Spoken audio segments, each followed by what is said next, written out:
Hello students, welcome to subject classes. Students, आज की video में हम स्टार्ट करेंगे एक्सरसाइज 2.3 का क्वेश्चन नंबर 2 का first part. Okay, so guys चलिए फटाफट से स्टार्ट कर लेते हैं फर्स्ट पार्ट। जैसे गाइज मैंने आपको क्वेश्चन नंबर फर्स्ट का जो तीनों पार्ट्स कराए हैं ना, वैसे सेम टू सेम भी पार्ट है। ठीक है, इस पार्ट में गाइज आपने मेनली करना क्या है, जैसे उस पार्ट में हमें GX और PX अलग दे रखा था, लेकिन इस पार्ट में हमें GX और PX एक साथ दे रखे हैं। इसका मतलब क्या है कि जो ये t² - 3 है ना, ये हमारे पास GX है। ठीक है, जो कोमा के जो कोमा है ना, उसके जो इधर वाली साइड है, मतलब जो छोटी वाली साइड मान लो एक तरह से, जो छोटी वाली वैल्यू है ना वो GX है, और जो ये बड़ी वाली वैल्यू है ये हमारी PX है। क्लियर है? इतनी बात क्लियर है आपको अच्छी तरह से? इतना समझ में आ गया? ठीक है, इतना समझ में आ गया। अब देखो, अब हमने मेनली करना क्या है कि GX को PX से डिवाइड करना है। सिंपल, ऐसे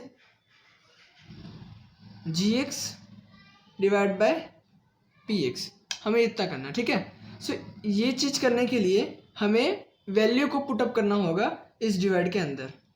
ठीक है, तो GX क्या है, t² - 3। GX ठीक है गाइस, ठीक है, ये GX एकदम ठीक है, क्योंकि पहले स्क्वायर वाली वैल्यू आ रही है, फिर उसके बाद कोई वेरिएबल आ रहा है। ठीक है, तो ये जो है GX ये बिल्कुल ठीक है। अब हम PX की बात करते हैं। PX भी ठीक है, PX को बस यहाँ पे लिख देना है 2t⁴ + 3t³ - 2t² - 9t - 12।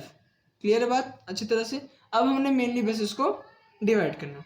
सबसे पहले हमारे पास 2t⁴ है और हमारे पास GX में t² है। ठीक है, तो हम 2t⁴ को t² से अगर हम डिवाइड करते हैं, सो ये t² से एक यहाँ से t² कट जाएगा, सो कितना आएगा 2t²। ठीक है, ये 4 था, ये यहाँ पे 4t था, यहाँ पे 2t था। ठीक है, तो कैंसिल होके 2t² आ गया।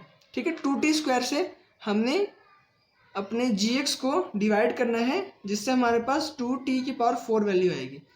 तो अगर हम डिवाइड करेंगे 2t² को t² - 3 से, तो हमारे पास वैल्यू क्या आएगी 2t⁴ -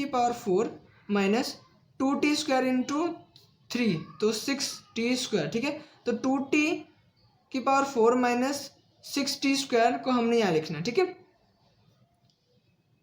सो 2t⁴ क्या था -6t²। ठीक है ना, t² के नीचे t² वाली वैल्यू और 4 के नीचे 4 वाली वैल्यू, माइनस यहाँ पे प्लस, साइन चेंज कर दिया। क्लियर है बात? आगे इससे ये वाली टर्म बिल्कुल कैंसिल होगी। यहाँ पे क्या बचा हमारे पास 3t³। ठीक है, माइनस प्लस क्या होता है माइनस, प्लस 4t²। ठीक है, क्योंकि बड़े के साथ प्लस का साइन है, -9t - 12। इतना आ गया समझ में? इतना क्लियर है अच्छी तरह से? आगे देखते हैं। आगे देखो, हमारे पास क्या है, यहाँ पे 3t³ है। हमारे पास यहाँ पे क्या है 3t³ है, और हमें GX में t² है, तो 3t³ को t² से अगर डिवाइड करेंगे तो नीचे हमारे पास t² है और ऊपर हमारे पास t³ है, तो एक t इसमें से बच जाएगा।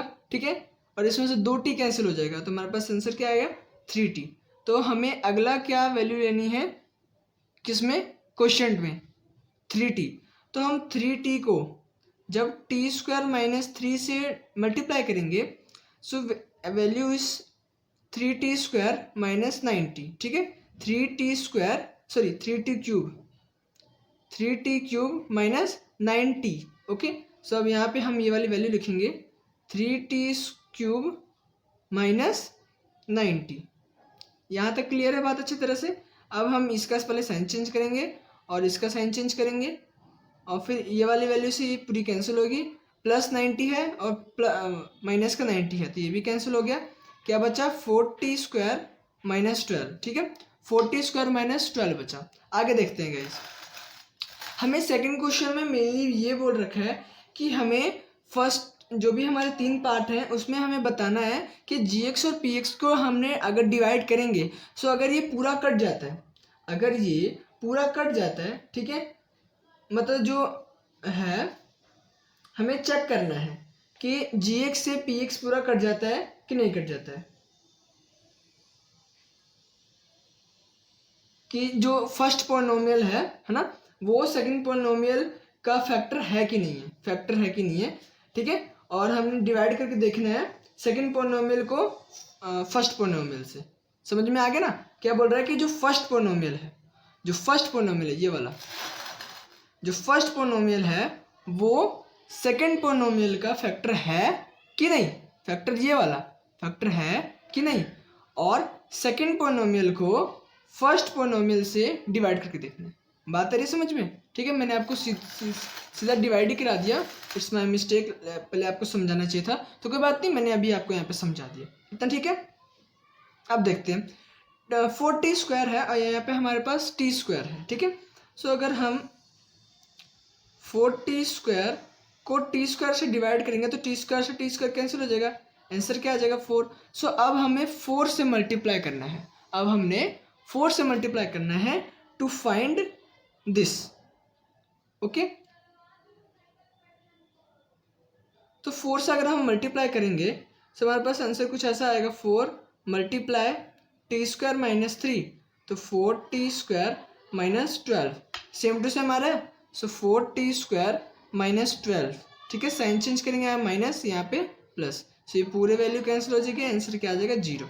तो हमें ये पता चलता है कि जो फर्स्ट पोलिनोमियल है वो सेकंड पोलिनोमियल का फैक्टर है। ठीक है, और हमने सेकंड पोलिनोमियल को फर्स्ट पोलिनोमियल से डिवाइड कर लिया है, सो इसका आंसर 0 आ रहा है, तो that is true. Okay, clear है बात यहाँ अच्छी तरह से? सो फर्स्ट पार्ट गाइज हो गया हमारा यहाँ पे अच्छी तरह से आप इसको नोट कर लो। कोई भी डाउट हो प्लीज़ मुझे कमेंट सेक्शन में पूछ लेना। ठीक है, और पूछना जरूर गाइज कमेंट सेक्शन में, और ये क्वेश्चन आपको अच्छी तरह समझ में आया कि नहीं ये भी बता देना। ठीक है, सो मिलते हैं गाइस अगली वीडियो में क्वेश्चन नंबर 2 के सेकंड पार्ट के साथ। ठीक है, ये पार्ट आपको ऑफ कोर्स अच्छी तरह से समझ में आ गया होगा। तो see you in the next video, bye bye.